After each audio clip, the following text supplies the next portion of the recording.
and Israel have hit at least 30 targets in 10 locations. This is coming from the United States and the UK governments. This is inside Iran in response to the deadly attack against US troops in Jordan. For more, we're joined by former CIA operative Bob Baer live from Colorado. Bob, good to International trade. Teams of warships and fighter jets struck 36 targets in 13 different locations, including in Yemen's capital. Tonight in the Middle East, the day after the U.S. launched the campaign to strike back at groups that have been targeting Americans and American interests in the region. Matapos ngang magpasabog ng drone strike ang Iran sa Tower 22 na nasa border ng Jordan, ay may 3 Amerikanong sundalo nga ang namatay. Kaya naman nagalit at di nagustuhan ng White House ang pangyayaring ito. At nangako si President Joe Biden na kailangan managot ng Iran sa pagkawala ng kanilang magigiting na sundalo. At heto na nga, dumating na ang araw mga kaibigan. Sa video na ito, malalaman nyo kung paano gumanti ang Amerika sa Iranian-backed group. Bago tayo magsimula ay siguraduhin mo munang nakasubscribe at i-click mo na rin ang notification bell button upang palagi kang updated sa tuwing may ilalabas tayong mga bagong videos.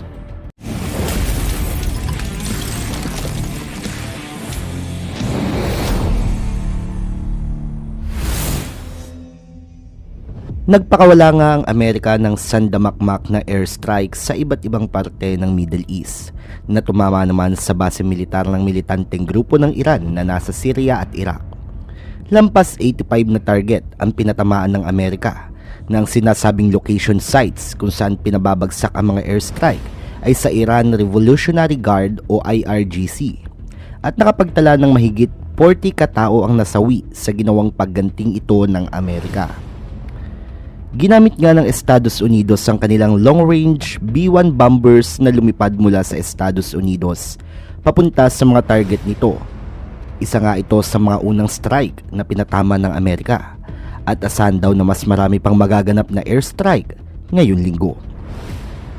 Sa nangyari ngang ito mga kaibigan ay lalo lang uminit ang tensyon na nagmula pa noong pag-atake ng mga Hamas sa Israel noong October 7, 2023. Samantalang sinabi naman ni Iran Foreign Minister Nasser Kanaani na ang pag-ataking ito ng Amerika ay isang pagkakamali at lalo lang daw magre-resulta sa mas matindi at malalim na sigalot sa pagitan nila. Hindi naman daw kasi sila pwedeng manahimik sa ginawang ito ng Amerika.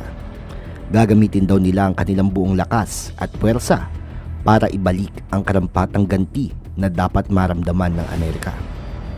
Ipinatawag naman ng Iraq ang US Ambassador na nasa Baghdad upang mag-file ng formal protest at sinabi nga na hindi daw dapat ang bansa nila ang kailangang gawing battlefield ng Amerika at Iran kung ang dalawang bansa daw na ito ay magkaaway at nasa gyera ay doon daw sa kani-kanilang mga bansa at nasasakupan magsagawa ng digmaan. Ika pa ng Iraq mga kaibigan ay hindi daw arena o kung anong battlefield ang kanilang bansa dahil madami daw madadamay na sibilyan sa ginagawa nila. Dagdag pa ng Iraq mga kaibigan na ang target daw ng Amerika ay ang Iranian-backed militia group, ngunit may napadamay daw na mula sa Iraq Mobilization Force kung saan 16 na inosenteng medic at mga bumbero ang namatay. Samantalang sa Syria naman mga kaibigan ay 23 katao ang nasawi sa pag-ataking ito ng Amerika, kung saan mga ito daw ay siyang tao o bantay sa lugar na tinarget ng Amerika. Sa madaling sabi mga kaibigan ay yung mga namatay sa Syria ay kabilang sa Iran-backed militia group. Sa kabilang banda, sinabi naman ni US Lieutenant Douglas Sims na ang pag-atake nila ay naging matagumpay at napuruhan daw nila ang mga kalaban. Gayon din ang lugar kung saan itinatago ng mga ito ang kanilang armas.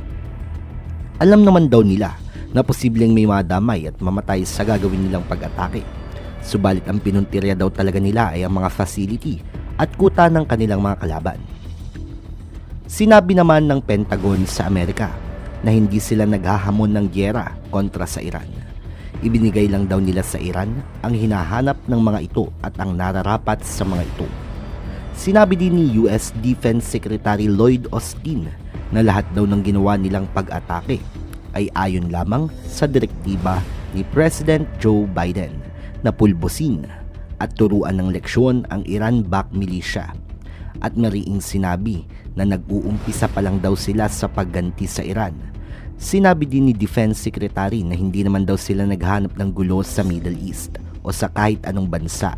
Ayaw lang daw talaga nila na kapag may naaapinan na US military forces. Depensa naman ng White House sa pahayag ng Iraq na wag daw silang idamay sa sigalot nila ng Iran. Sabi naman ng White House ay maaga pa daw ay sinabihan na nilang Iraq government sa Baghdad na sila ay magpapatama ng airstrike sa kuta ng mga militanteng grupo ng Iran. Kaya daw dapat naging handa ang mga ito at inilayo na agad ang mga sibilyan sa nasabing mga lugar kung saan tatama ang airstrikes.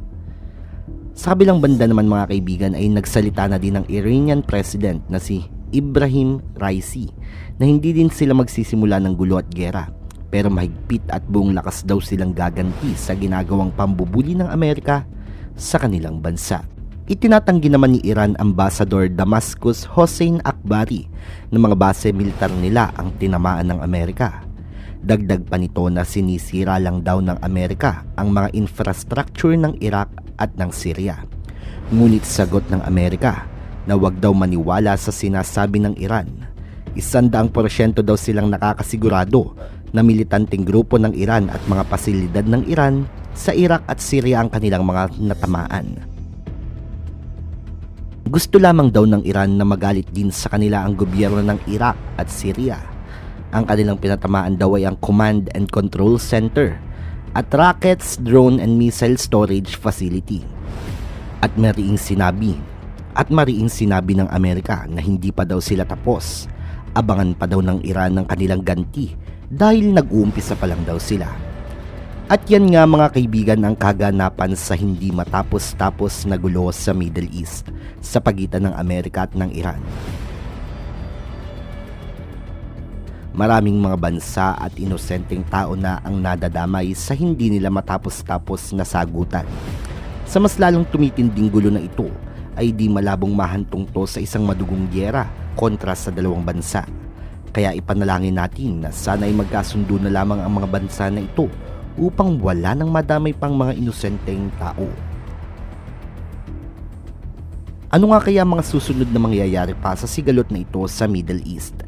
I-comment mo ang iyong opinion sa ating comment section down below. Huwag mo na din kalimutan na i-like ang video na ito kung nagustuhan mo. Maraming salamat sa inyong panonood. Mag-ingat ang lahat. Hanggang sa muli at kita-kits tayo sa ating mga susunod na videos.